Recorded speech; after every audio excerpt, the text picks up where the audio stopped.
So, welcome to episode 8 of SI Lab. SI, Laura, and Brian. And today we have two guests, Gryf and Ashli, and both are NE leads, and they have Demon SI. So we're going to be talking about the Demon SI side of things, because in the prior episodes, we mostly talked about Savior SI. So I will start by having Gryf and Ashli introduce themselves.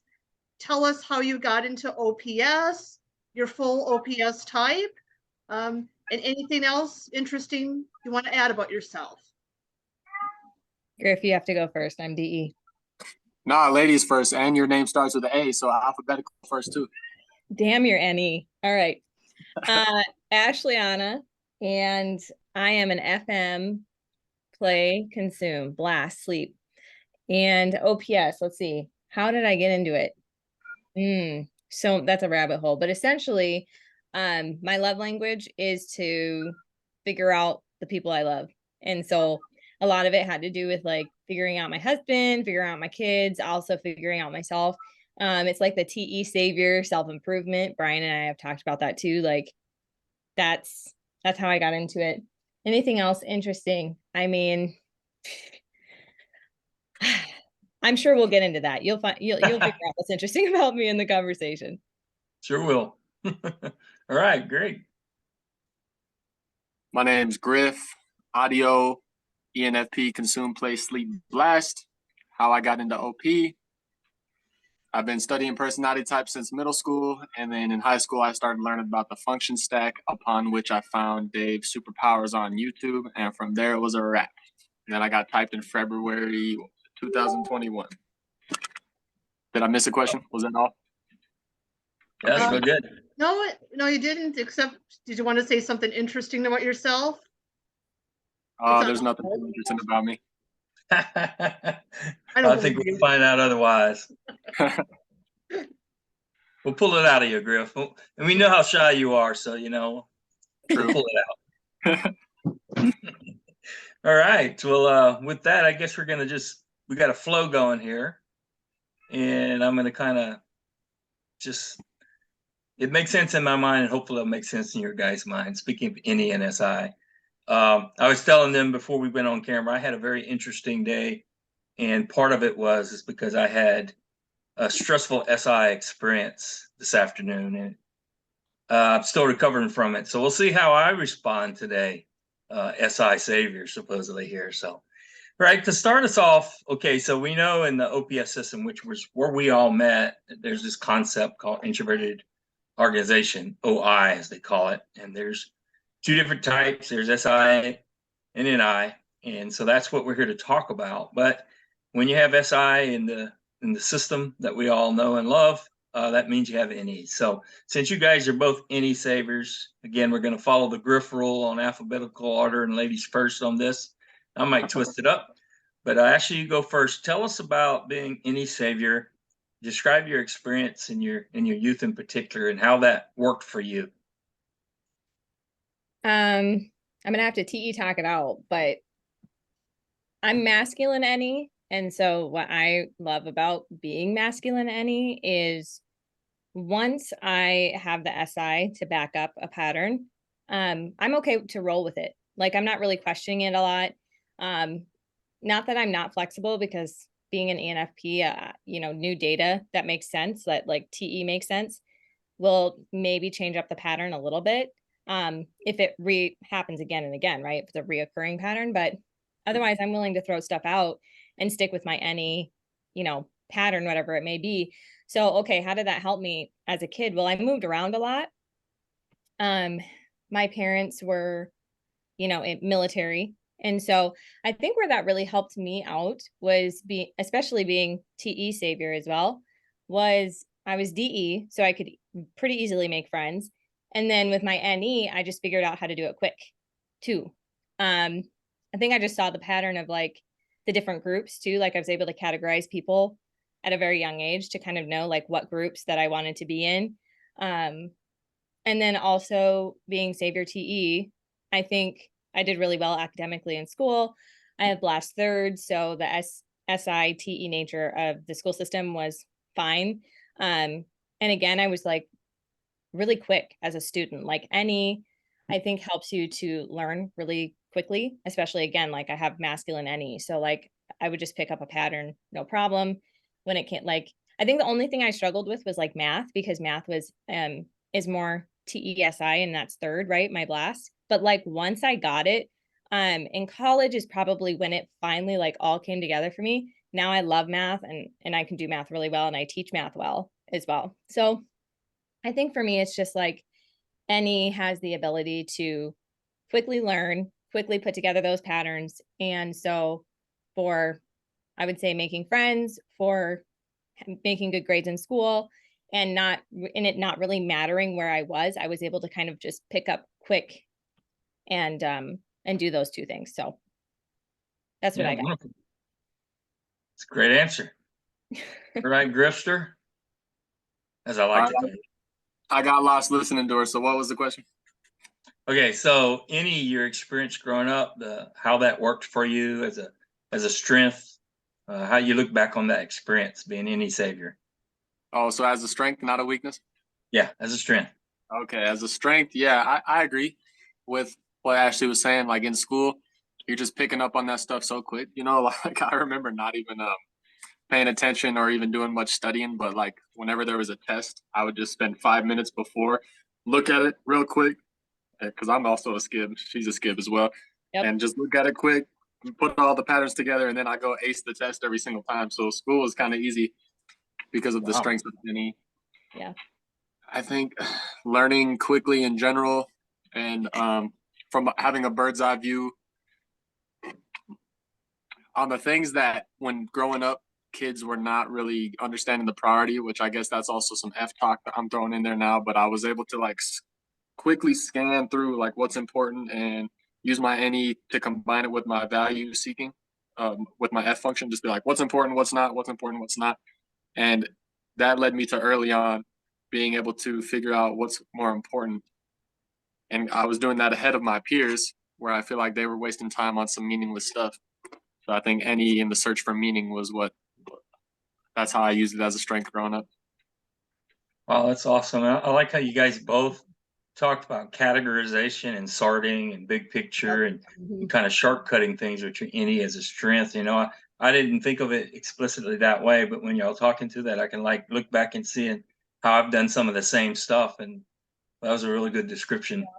And I feel like I can learn from both of you because, you know, I have NE at the bottom and then Demon FI, and sometimes I don't always see what's most important. You know, like I could use some more of that prioritization and quickly seeing the patterns. Not that I can't see the patterns, but it's like the patterns don't come for me until I've gathered sufficient facts. Mm-hmm. Right. And I don't need many. I mean, I guess that's the other thing with NE, and maybe also it being masculine, is I don't need as many to feel good about moving forward with whatever it is that I'm seeing as a pattern. Mm-hmm. So you don't feel the need to be exceptionally thorough. You can kind of like rise up, look at the patterns, and then hone in and execute. I hack TE though. I hack TE. Sure. So like I'll go out. So depending on like, I mean, probably my FI plays into this too. So like if it's really important to me, then I'm going to really make sure I have a lot of like sensory data. But if it's something that I find that's like, okay, only generally important to me, I'll hold it loosely, but I'll be like, okay, I'm holding this loosely, but I also know that like for sure this one thing is true because I've talked to TE, talked to, you know, the experts or listened to so many experts that, okay, this number one thing is true. And if there's other things around here that are like not as stable, that's fine with me. Like, I don't need to know all the things for it to like literally be a pattern or be true across the spectrum. All right. Gryf, anything else to add there or before we move on to the SI stuff? I'm real familiar with the masculine NE being way different, but this process sounds kind of similar to me.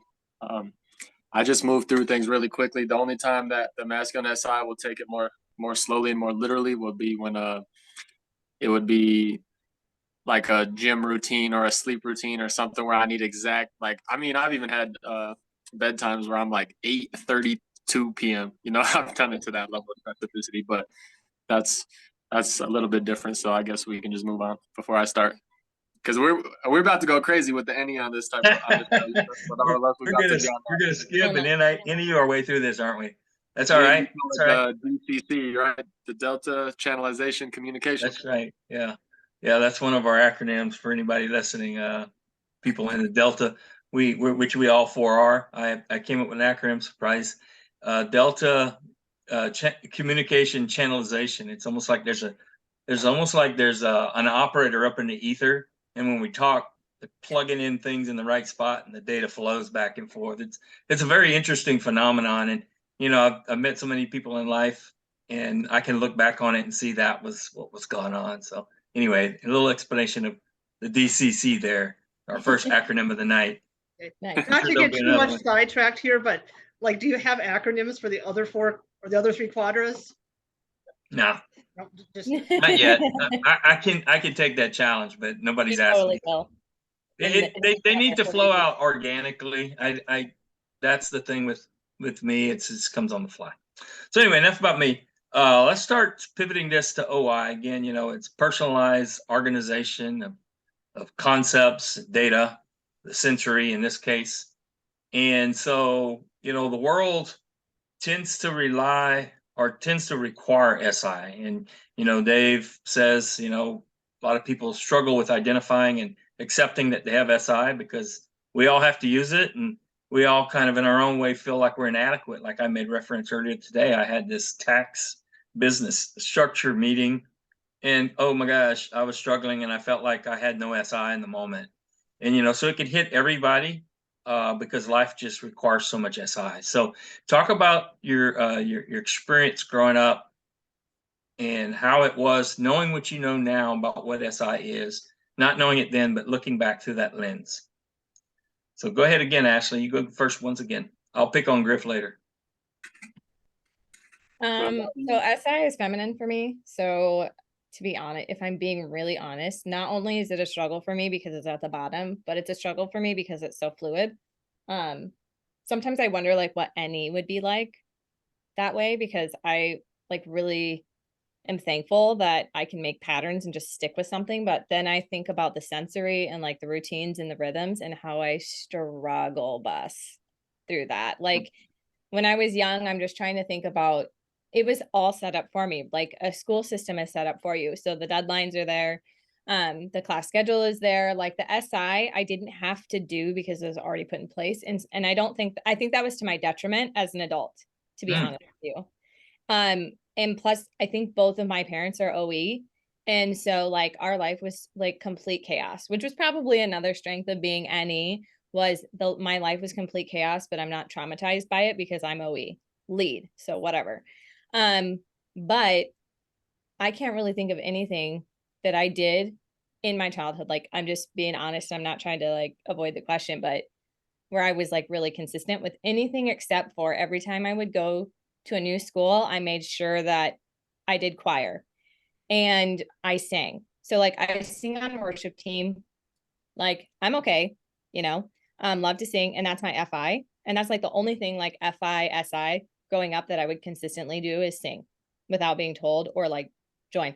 But other than that, like, I don't know, I maybe used my planner really well and would cross things off because I liked to do that. That's kind of the TE.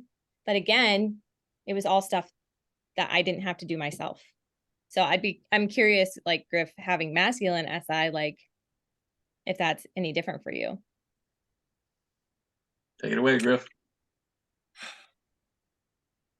Yeah, it's pretty different. I was like an IJ level, not ever with the Excel spreadsheets, but with like literally shopping lists, gym routines, and sleeping schedules. And those were my only few things. So that's the advice I would give to my younger self is you got to use SI on more things, man. Like it sounds like me and you we both had this where we had just a little bit of SI. Sounds like I might have a little bit more, but it's like there was only a couple things we were really owning the SI in. I feel like my life would have gone so much smoother growing up if I would have owned SI in far more areas, you know, and I'm sure maybe I'm not giving myself enough credit because I had come to some pretty good like it's all routines for me, like hygiene and stuff like that. And so it helped me out. But I really wish I would have been able to own doing SI in more areas and doing it for more people instead of building resentment. I use my demon TE to be like, okay, I did this for you. Now you do something for me, and I would keep it so fairsies based.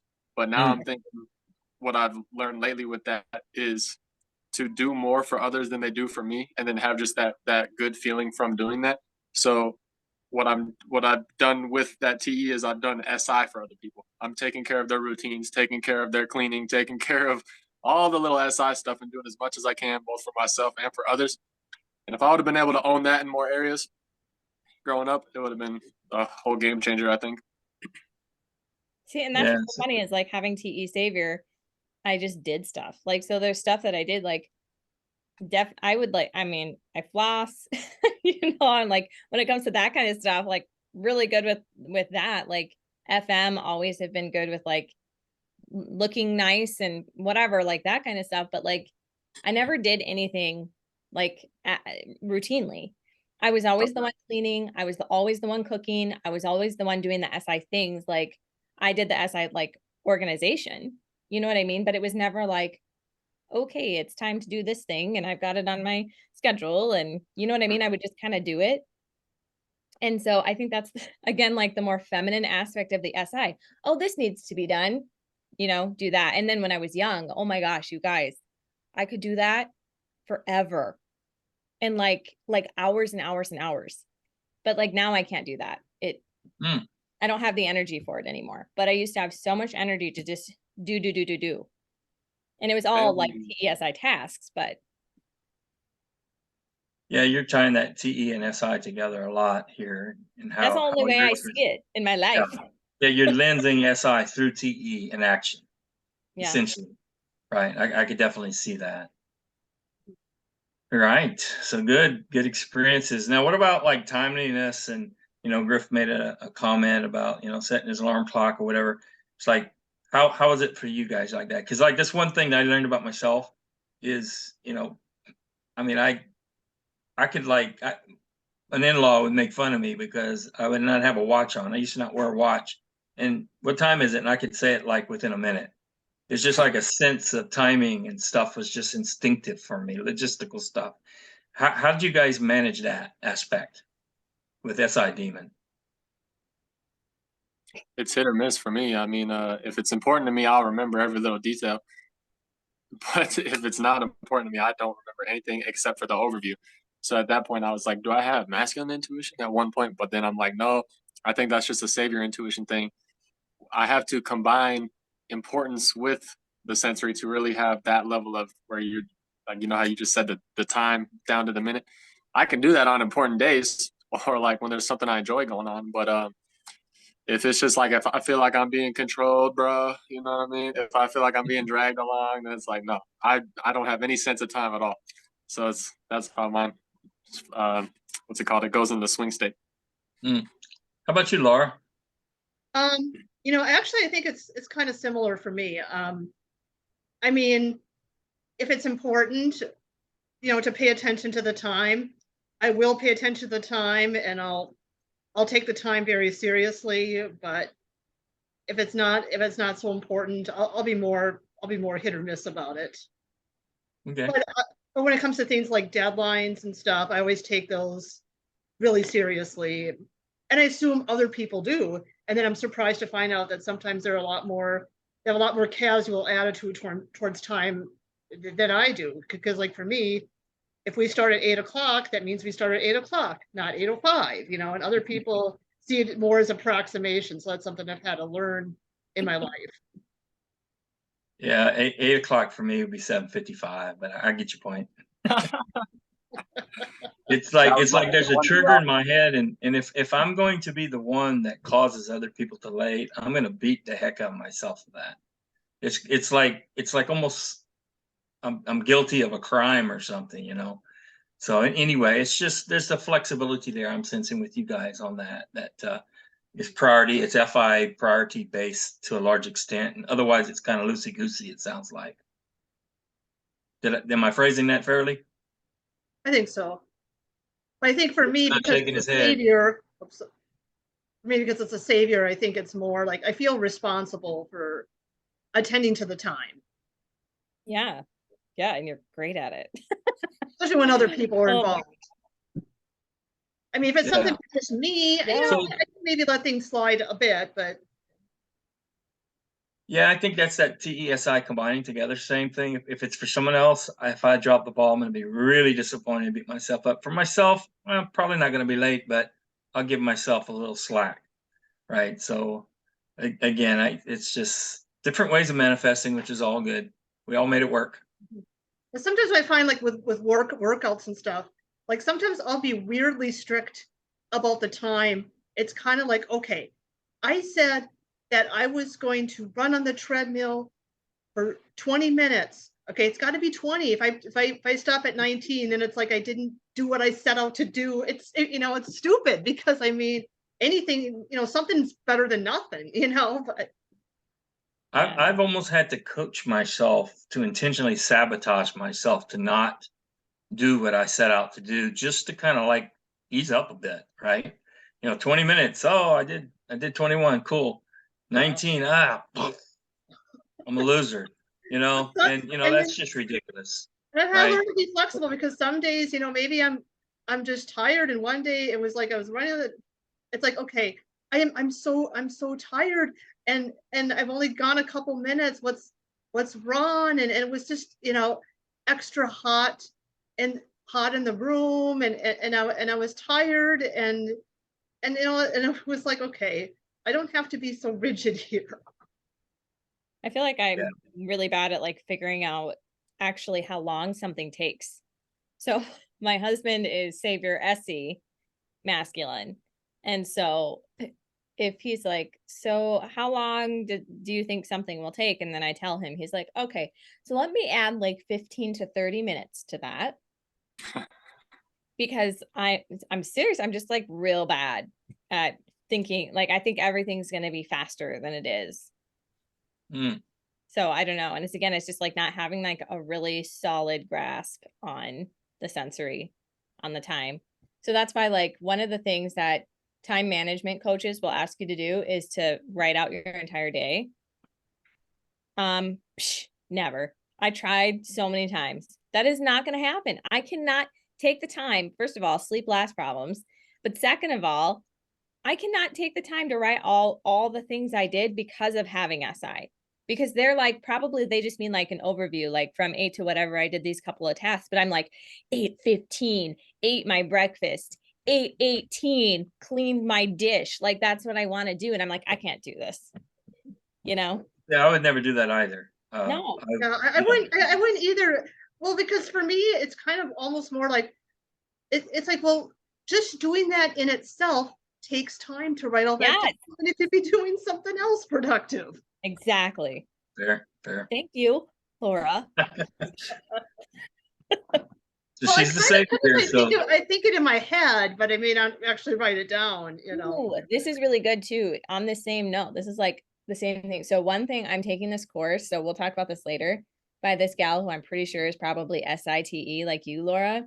And she was like, one of the reasons why, like, probably she's talking about OEs like myself, have a harder time keeping the house clean is because they don't have tidy cues. That is what she calls them, tidy cues. They're not accounting for the time that it takes to just simply pick up after yourself. Like say after you have a meal, you go rinse the dishes and you put them in the dishwasher. You're not accounting for that time. And I'm like, that was like revolutionary for me because I'm like, that's exactly right. Cause I'm thinking, oh, dinner takes this, but then I'm not extending the time for the cleaning and then accounting that for my whole day, like what cleaning up after myself and the kids, not just after myself, it's really after my kids, is how long that's going to take. And then nothing like that gets done because I'm not accounting for it. That's like the SI right there. It blew my mind.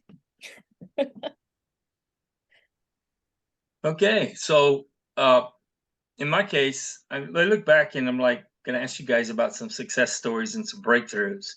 And I look back, I always had a mail route or paper route since the first grade. Me and my dad had paper routes. He was a mailman, very logistical, right? So I kind of see that kind of help develop this habituated structure for timing in my mind, or for task management and that kind of stuff. Do you have anything that you could look back on your life between childhood to now that, shines a light on something that says, that kind of moved me up a good bit in how I implement SI and make use of it in my life?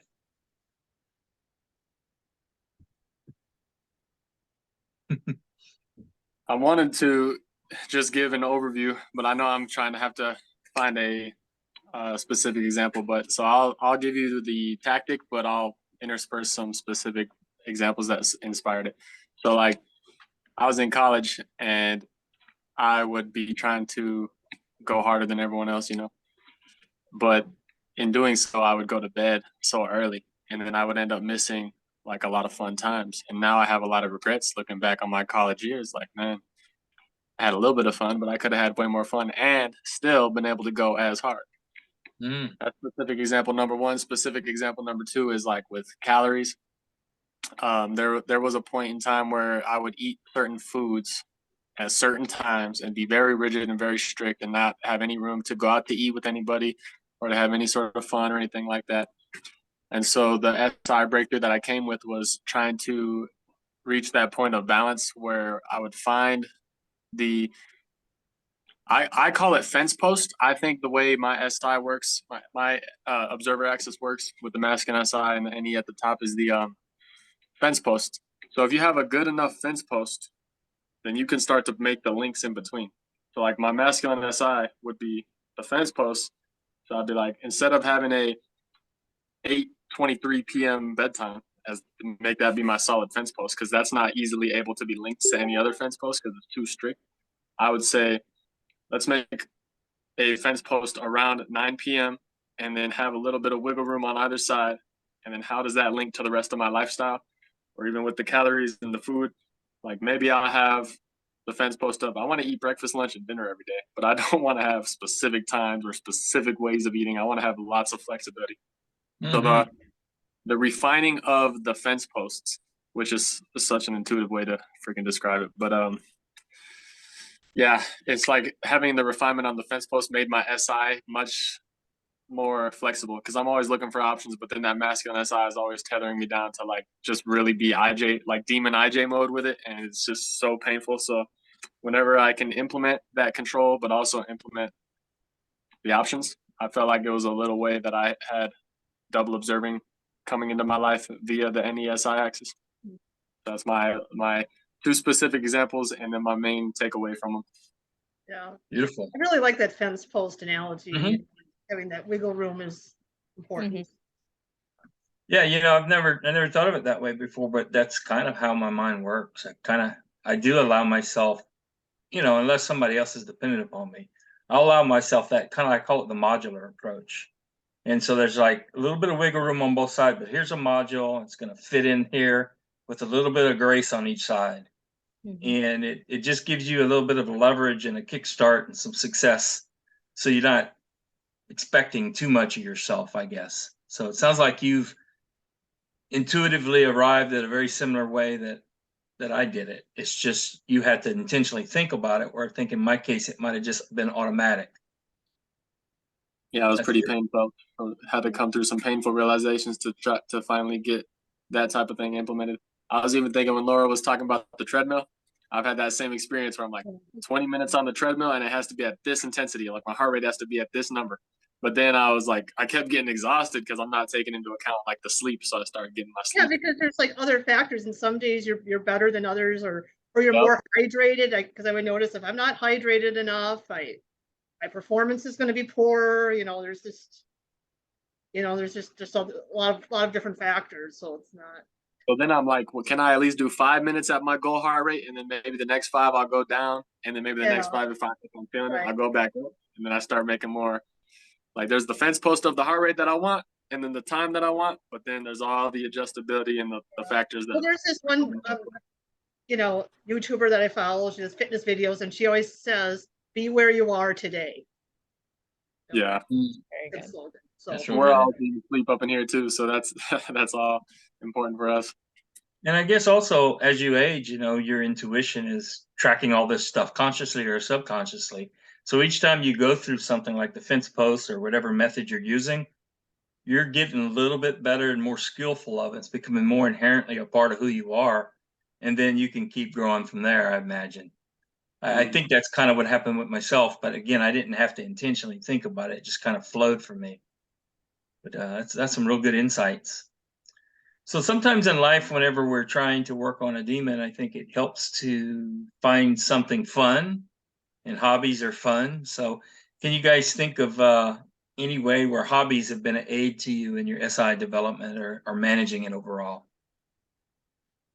I'm podcasting right now, and I'm not really making anything, so it's a hobby right now because I'm just starting. The goal is to make it a business.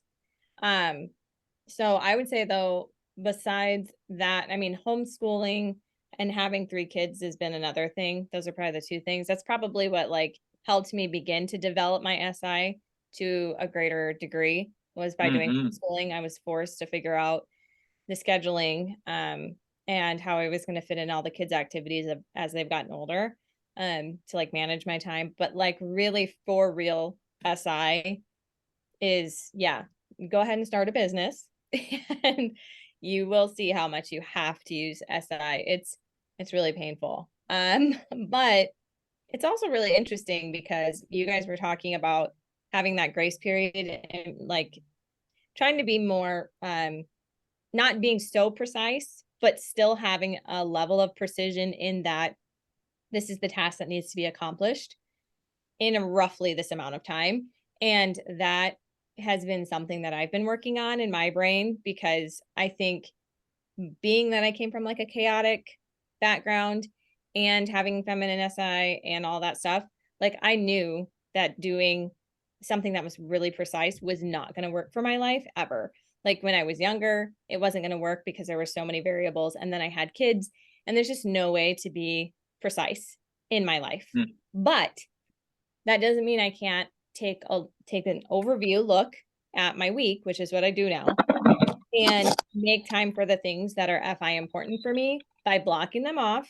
And then if I don't hit like the 4 to 6 time block and I have to adjust it up a half hour or 15 minutes or whatever, and I have to kind of like have that kind of flexibility, that's fine. And I think having Savior and E is probably helpful for that because I'm not feeling as rigid about it because I don't want that kind of rigidity anyway as an EP. Like I would be suffocating.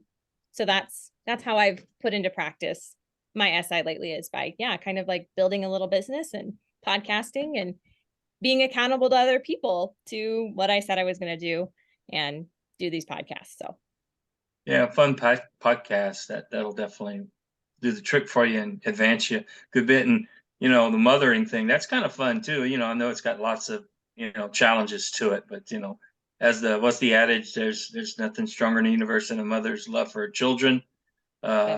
Necessity is the mother of invention. So there's a lot of mothering going on there. So when you're engaged with that, that's going to help you habituate a lot of good patterns in the SI domain as well. Yeah, if you choose it. You choose it. Okay, Gryf, talk a little bit about music or hobbies or something else, man. Come on, give us something. Well, Coach Bazooka B, I'm thinking of 3 words, man. Can you guess which 3 words I'm thinking of that all my hobbies revolve around? Can I say it or do you want me to let you say it? Yeah, go ahead. Health, wealth, Health and and love. love. Yep. So yeah, all my hobbies revolve around health, wealth, and love. I think the perfect example for health on how that's trained on my SI would be in the gym. You got to write down how many reps, how many sets, how long did you work out for, how long did you rest in between sets. SI this, SI that, boring. You also got to have SI precision focus on your muscles. Like when you're doing a workout, you can't think of anything else. It's just you're locked in. Like I'm thinking about every little muscle fiber, you know. So then health, that's a good way to do SI. For me, wealth, what else you got to do for wealth? You got to do budgeting. You got to manage your income, your outgo, and then you got to manage where everything, every little dollar goes, you know. So that's very tedious and SI stuff, which it took me a long time to get to. Even right now, I'm still struggling. I have kind of like how we're talking about all this leeway stuff. I have 4 different bank accounts, and that's my base level of budgeting. And then I also have a full every single thing accounted for. So even when I get, say, sometimes I'll get a paycheck and then I won't right away divvy it up into every little category. But I know that right away I can just transfer this amount to this bank account and this amount to this bank account. So I have like a level 1 and a level 2 for SI with wealth. Then for love, for SI, you got to be able to meet with people at the right time, because if you show up late, which is what I'm notorious for, then they start thinking you're a flake. And then the love, it centers around friends, family, and romance. So if you don't show up on time and you don't schedule people in and you don't make them a priority in that type of way, then your friends, family, and romance, they all go down the drain. So those are 3 hobby ways that SI has been worked on in my life. I kind of like how Beautiful. you started with the broad category first. Yeah, Yeah. true. I can't And escape. again, I think it's like the last episode we had with that acronym, stick the feelings for FE, right? It's, systemization, templates, interaction, and connection to feelings. So STIC. So here, I guess, that template is the word that's jumping out to me. And, whether you're talking about your fence post concepts and all the other things you're doing in your hobby world and your NE tracking, you're progressively, while engaging in the world of your hobbies, you're building that skills and you're building your intuition and you're building your habits. I'm sure it's translating into many aspects of life that you're not even realizing. So those are some real good examples, and I think encourage you to do more of that. Keep growing that SI, right? Yes, sir. All right, we're talking. Flexing. Oh man, Are you save your I'm flex? not going to join in. Okay. He knows I can. Yeah, Let's just true. say that. Yeah. Yeah. Okay. So You gotta let's keep the guns move away. on to I'm sorry, what was that? You got to keep the guns put away, man. You don't want to scare everyone off. All right, Those right. things are bazookas, bro. They're concealed, man. Keep them in the back corner here. Let's see. So talk about like Ed Milet and all these people that are out there in the celebrity world who are exhibiting these kinds of traits. Who's an exemplar or a mentor or an inspiring force out there in the world that you can leverage off of and kind of maybe advance you a little bit? Is there anyone that comes to mind? You go first, Gryf. Oh, dang, I was about to go to the Airtable. Okay. I don't know. I was just thinking about like, I don't really study too many like straight up SI savior people, but I have studied Ed Milet and then Wes Watson. He's NE, but he has double observing. And I really related to him, but he's really decidery. So I don't know. Ashli, I don't know if you got any better examples for now. I'm about to go to the Airtable, see if I can find some. Well, the problem is like the people that are SI savior that like actually help me in my life are actually like people I know. So like a person who is kind of my accountability partner slash business partner for just all the things. Her name's Lissa, and I'm pretty certain she's an ESTJ. And so she has SI second. So she gets my NE, but then what she'll do, because I can tell she's savior SI, is she'll take my NE and she'll go, okay, so now how are we going to get there? Right. So that's what I love about savior SI is it can see the NE, it can understand the language of NE, but then it goes, okay, how do we break this down now? Like, how do we work backwards so that we can get to this big picture idea? So my friend Lissa is amazing. That's what she does for me. And that's how she's helping me to develop my own SI and really be able to execute my NE dreams, if that makes sense. It does. Great explanation. No, I agree with that. Like, yeah, that's a better way for me to think about it too. Is a lot of people in my personal life, like, a lot of ESTJs are close with me right now, and Coach B is one of them. And every time I have some sort of wackadoodle any outer space, then he's always following me, and then he's always turning it into some sort of blast. Like, okay, here's what you can do with that now. And then I think you're good at prioritization now too, Coach B. Even though that priority function is your last one, I think you always, whenever we do a phone call, you'll give me some SI action steps, and then you always, like go over this is important. This is important. Just focus on this. If you don't take away anything from this call, take away this, and then go work on this. Go start on this. So that's what a lot of the SI, a lot of the ESTJs. Every time I talk to y'all, you guys help me out with that. For sure. Okay. Yeah, I guess it just flows. I wasn't even intentionally doing that, but that's good. That's good to know. Passing on some value somewhere. All right. So, okay, well, I want to, before we ask the what did we miss question and anything you want to say, I'd like to please, man, please. You two switched places. Yeah, well, he went to the air table. Chaos there. Hey, you can't invite me on a show like this and not expect chaos. You know you like that NE fun, so there you go, right? Little chaos. So where I was going was to get back on my SI script here. Before we close out with what did we miss and all that stuff. Let's see. Why don't you go back in time and Gryf, you touched on this a tad, but let's do it more specifically this time. And your 14-year-old self is back there, and you can magically go back in time, knowing what you know now, knowing the strengths, the weaknesses, the pluses and minuses, all that good stuff. What kind of advice would you give to your 14-year-old self in order to utilize SI more efficiently in your life, make your life maybe a little bit more healthy, wealthy, and loving? So we'll go with Ashli first. For sure, straight up, I would have to connect it to the FI. So I'd have to talk to my sleep last animal. If I was going to go back to like 14, I would say 14 to 16. I think I would be better talking to my maybe 15 or 16-year-old self, to be honest with you. But I would essentially just say, figure out what it is that you really want in life.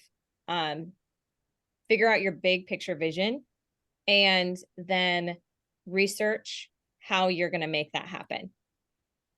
I would really hit on that, because that's kind of the FI-SI connection there.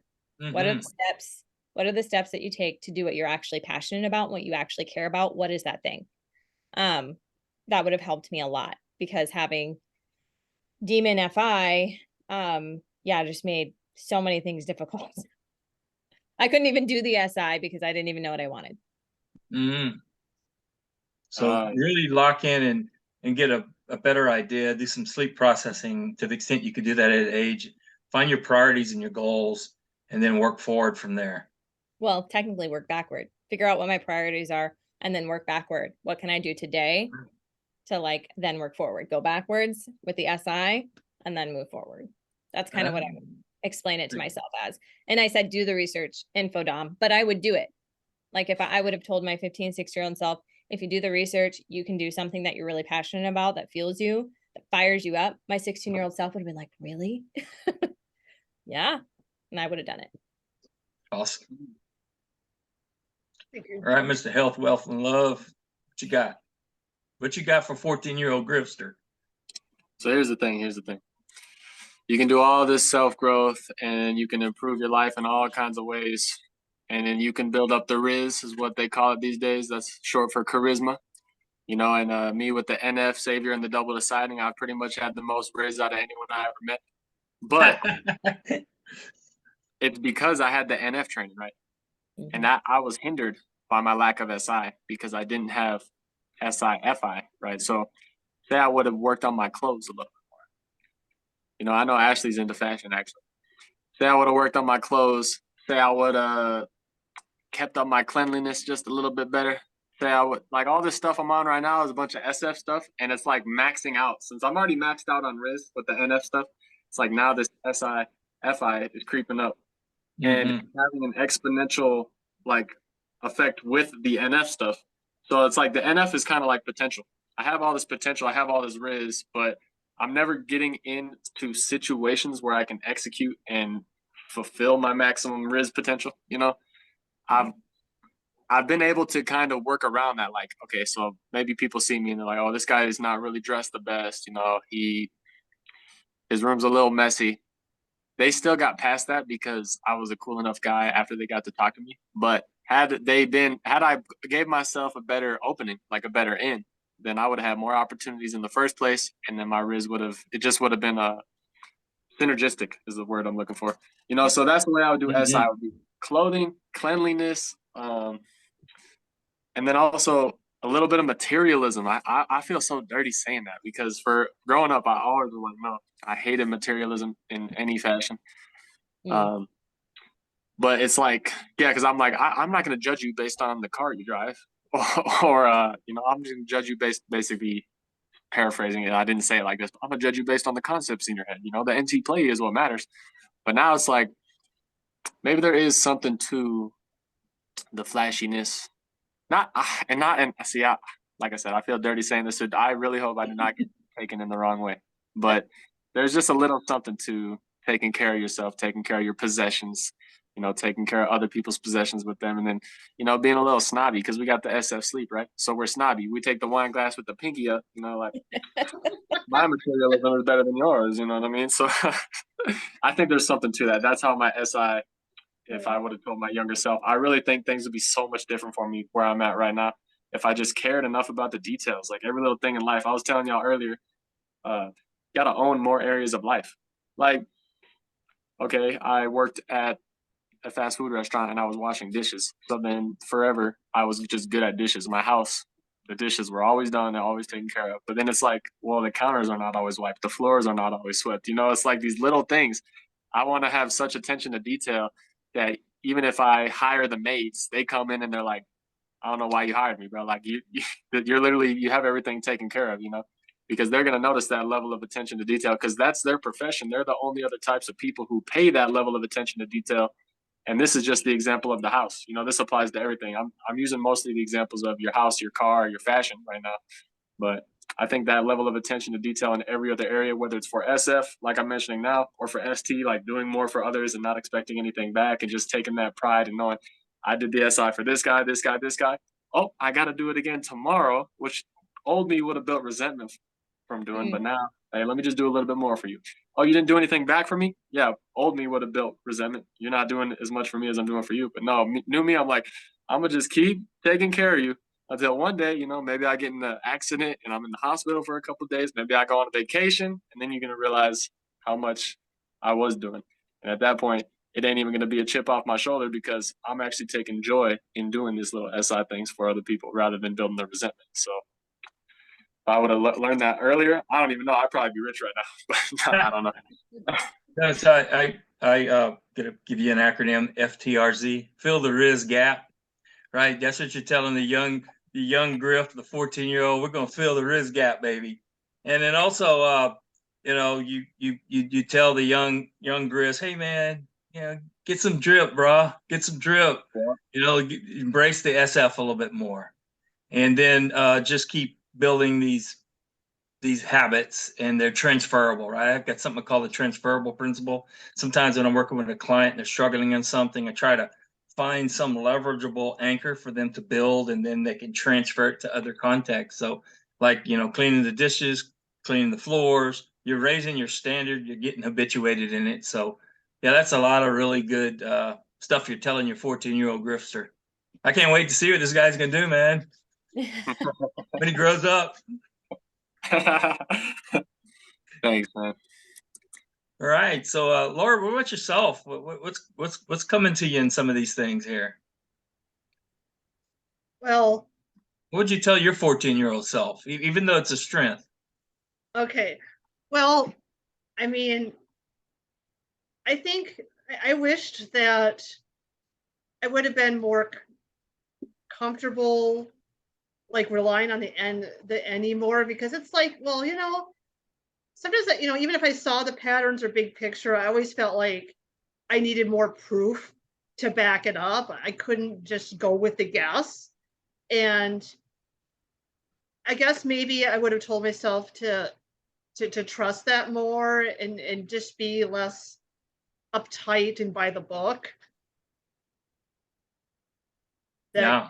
like, just step back, and what is the overall pattern of this, and do I really need this detail? Is this really necessary or important?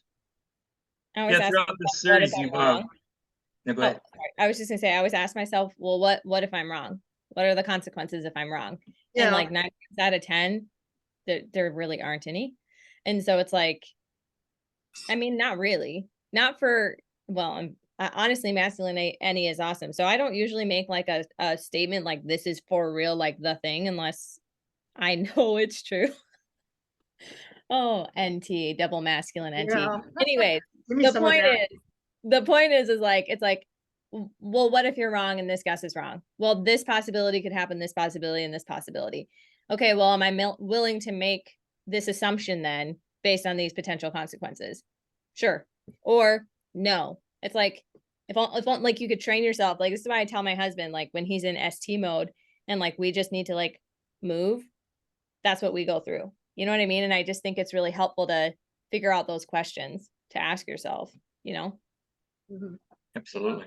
And it's good. I mean, I kind of do that. Well, I kind of think of like different scenarios in my head, but I think sometimes maybe I'm not always sure how likely the scenarios will be, or I tend to overestimate or underestimate the likelihood of it. And maybe that's just because my any is a demon. So sometimes I And you care to be correct too. I mean, that would be not that I don't care, but it's just like it's not as like big of a responsibility on my shoulders.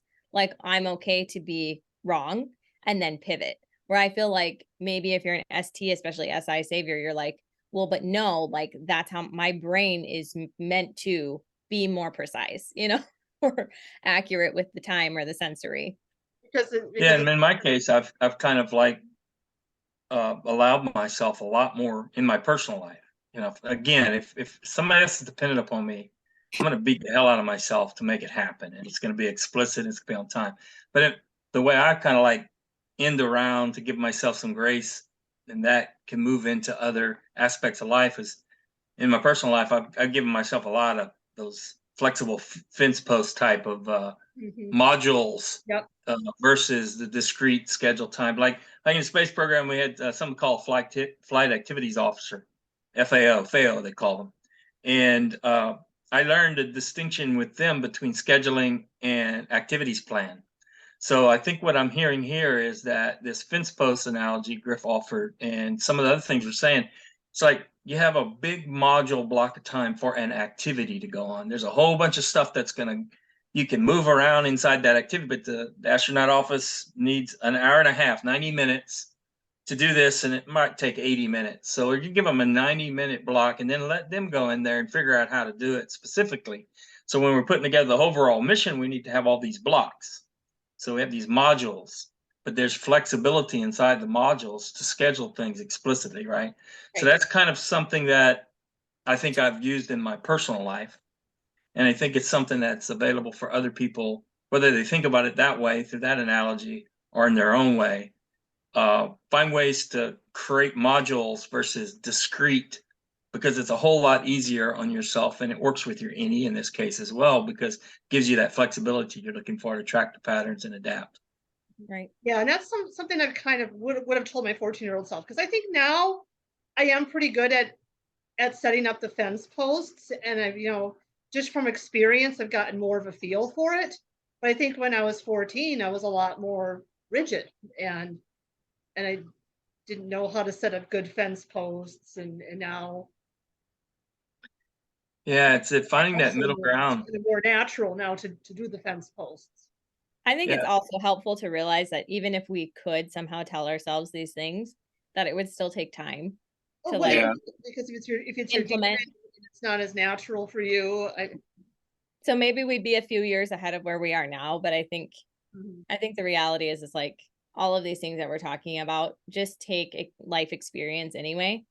And I think what's cool about everybody here is we all care to take these life experiences and then implement them in such a way to just create more harmony and wealth, love, health, whatever it is that's like important to us, so good on all y'all.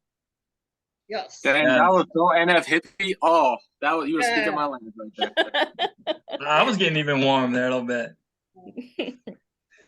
All right, so that's wonderful. Good stuff across the board here. So before Laura closes us out, anybody got any other things? Like again, the reason why we're doing this SI series is Dave and ourselves, and like myself, I was shocked to know that I had SI. I never had a clue what it was in this context and that I'd have it.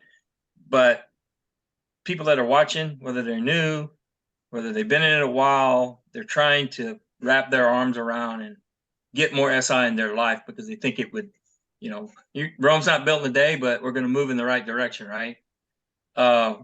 Any counsel or advice or any reiteration of anything talked about tonight that you'd have for somebody? Any of you? I got way too much. Go ahead. You go first. No. You said you had a small one. My thing is not narrowed down, so I don't know. So you just Okay. Well, I hope you narrow it down. Let her go first. This is my picture. This is my NE picture for you. If you're trying to build SI, whether you have it or not. SI is all about what I call the small heap. You put a penny on the ground and the next day you do it again. And then you do it again and you do it again until it becomes this large heap. That's SI. And there's no other way to SI. So like the Atomic Habits approach, pretty much. Which, and there's no way around it. That's it. Yeah. And my heap on the ground, I had the book. So. All right, so that's really good. So incrementalization in the heap. I call it, like in philosophical world, like I have a philosophy of listening to anybody and everybody, because there's going to be at least one golden nugget in everybody's dialogue. I learned that when I went around the world. I had a conversation once with somebody. 99% of that conversation we had no agreement, but there was one really awesome takeaway from that, right? So it's the same philosophy with the habituation here. Grab it, build your heap. Mine's Paul's nuggets of wisdom. I'm always building them. You can apply the same concept for SI. Is that fair? For sure. Mm-hmm. All right, Grifster. No, I forgot already, but I do know that SI is a lot of favorite blanky style items. But then I'm also coming from a Delta Quadra style. But I do know that I've seen Alpha Quadra. They have favorite blanky too. Like, Dr. Nate, this man with his whiskey, he knows every single type of whiskey there ever was. So it's like he has TI, but that's his favorite blanky thing, So SI, I feel like it's why I don't know why people got to overcomplicate it. It's literally schedules, spreadsheets. And that's why they overcomplicate it, because now I'm going to use bad example to reinforce the habit. But it's like, I think favorite blanky is the best way to describe SI. You got to look for in the sensory. Who's the guy who's worn that same shirt for the past 10 years? Who's the guy who's obsessed with whiskey for the past 10 years and knows every single whiskey there ever was? It's rapport. It's familiarity, right? That's what a schedule brings. That's what having a favorite blanket is. It's that, it's that the things that you can only build over time. Yeah. And that predictability in the sensory. Predictability. Yeah. Yeah, I have something in habit formation curve that I have. I have my learning center, and I was watching a lot of children, struggling learners in school, and over about 6 to 9 months, I'd watched their improvement. And that familiarity, as soon as you had an anchor and then you had a familiarity with success, I saw the knee and the curve go up really fast. So I really enjoy what you guys are saying, and it matches the experience and my observations in my learning center. That dosing, I call it dosing, small piles, building your nuggets, getting familiarity, all those things, right? There's probably an acronym here, but I'm not going to bother y'all with that. I'll leave that to the listener. To anybody in the listening audience makes an acronym out of that, send it our way. We'll have fun with it. What else, Gryf? Yeah, dosage. I agree. That's when you said dosing. I think that's one of my top sayings in life is the dose makes the poison. And all my SE friends, officially typed and not, it's hilarious how bad they are with the dosing. Like, they have no idea. Like, and especially with my INTJ friends, which they're demon sensory in general as well. So, but I've worked with a couple of my officially typed INTJ friends on dosing. Like one of them, he's in the community here. I made him get some L-theanine, and then he got 100 milligrams of L-theanine. And I'm like, bro, you need to start with 10. So you need to take the pill and divide it out. But this dude, obviously, he's like, oh, I divided it out. But then he took like half the pill, and then, he didn't feel the best. And then I had my other TJ friend. He actually came to visit me in person, and he had like testosterone pills, and he was going to Chinese buffets, and all his dosages were just all out of whack. So I had to help him with that. So yeah, I think that's a good way to put SI too.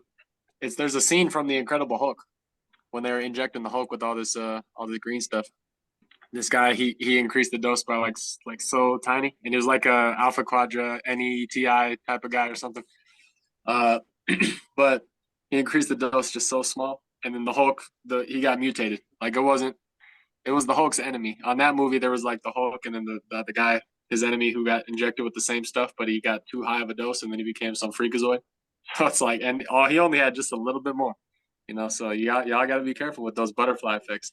And That's another term. I guess my demon NE is already starting to freak out about that. Like, what if I go a little bit over? Is something really terrible gonna happen? Oh no! Oh boy, that's true. why you gotta Don't defense want to get you concerned. Let's just chill a little bit I'm here. gonna be. Well, to that point though, there is something to be concerned about there. In the world of chemistry, there's something called a titration curve. There are some things drops in there, and then one drop changes it, right? But hold on. Though the SI though does work that way, where you can overdose on SI. You like literally can, where you basically try to implement too much SI at once if you're not good at it, and then you do nothing. Yeah. Because you're overwhelmed. Like that's where my brain's going with it. Yeah, I hear you, and you that's why the dosing is so important. You incrementalize yourself, you give yourself some grace, but then you challenge yourself. So I think that's the big thing. Find that combination that works for you. That's the perfect combination of giving yourself leeway and challenging yourself, and Don't then go build try to around lift that. 300 pounds if you can't lift 100. Like that kind of thing. Yeah, that kind of thing. All right, wonderful session, folks. Laura, Yeah. take us home. Okay. Well, I want to thank you so much, Ashli and Gryf, for being guests on the show. I learned a lot about how the Savior NE and Demon SI brain works, and I got some really good takeaways. So just to sum it up really quick, I think on the Savior NE Demon SI side of things, I think it's important to do dosing, kind of have the small piles that you gradually build over time. And because you're good at the big picture, you start with the big picture and then later work in the details to figure out how to get there. So that's for the NESI side of things. Now, for the Savior the Savior SI Demon NE side of things, I think the biggest takeaway I got was the fence post analogy, to allow yourself some flexibility. It doesn't have to be super exact approximations are okay, and then to kind of find that balance between SI and NE. Wow. That was amazing. I like it. So dosing, overview, perspective, and fence post, DOF, right? I had to do it. I'm sorry. Okay. Great summary, though. Great summary and good way to cap this off. And tell us about what we're doing next, Laura. Sure. So stay tuned for episode number 9. So we will be having NESI fun.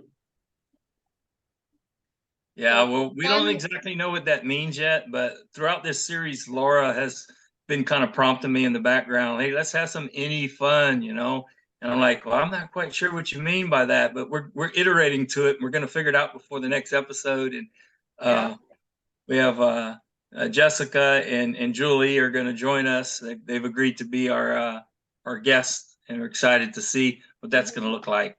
Yeah, so. And it'll be interesting because one of them is a Savior SI and one of them is a Demon SI. So we'll kind of have some variety, and we'll have fun being able to challenge and stress ourselves. So yeah, stay tuned for that. Yep. Brian, you trying to tell me this guy doesn't know how to have little SENI or NESI fun? Oh boy. You had to do it, huh, buddy? Well, you're a decider, so I mean, you already know. I do. And I've been reminded of that a few times lately as well. So why not one more? All right, thank you guys. Appreciate it. Yep, thank you so much. Thank you guys. So if you want to see more SI Lab videos, please subscribe to my channel. And I will also link you to the SI Lab playlist where you can view some of the past videos.